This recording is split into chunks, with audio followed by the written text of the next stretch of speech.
ان کے لب رنگی کی نچھاور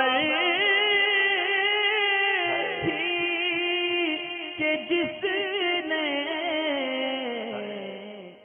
آفرین نوری ہیں، انہوں نے سوال یہ پوچھا ہے، ناپاکی کی حالت میں دروازے پر آیت کا اسٹیکر لگا ہو، اگر اس پہ ہاتھ لگ جائے تو اس کو چھونا کیسا ہے؟ اصل میں جس پہ غسل فرض ہو اس کو قرآن پاک کی اس کی آیت کو چھونا یہ حرام ہے، یعنی جس پہ غسل فرض ہو، مرد ہو یا عورت، ناپاکی کی حالت میں قرآن پاک کو چھونا یا اس کی آیت کو چھونا، چاہے وہ قرآن کے علاوہ کہیں اور لکھی ہو، یہ چھونا جائز نہیں ہے۔ لیکن اگر یہ ہاتھ ڈائریکٹ جو ہے آیت کے اوپر نہیں ہے،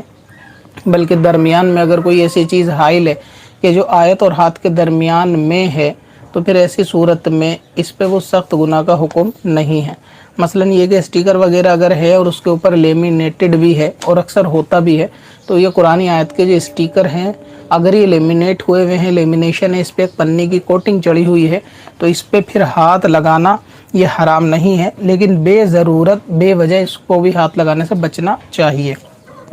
جس طرح سے موبائل کے اندر اسکرین میں قرآن پاک کو بے وضو چھونا یا پڑھنے کا حکم ہے، ٹھیک ویسے ہی، لیکن یہ کہ اگر اس آیت یا اسٹیکر کے اوپر کوئی پلاسٹک کی کوٹنگ یا لیمینیشن وغیرہ نہیں ہے تو اس کو چھونا پھر ناپاکی میں جائز نہیں ہوگا۔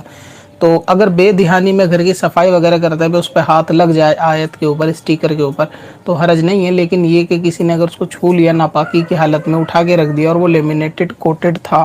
تو پھر اس میں حرج نہیں۔ ایسے ہی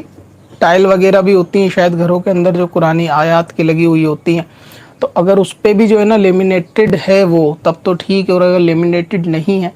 اور تو پھر اس پہ بھی ہاتھ لگانا کہ اگر اس پہ آیت قرآن کی لکھی ہو تو یہ جائز نہیں ہے جو ٹائلز وغیرہ رہتی ہیں۔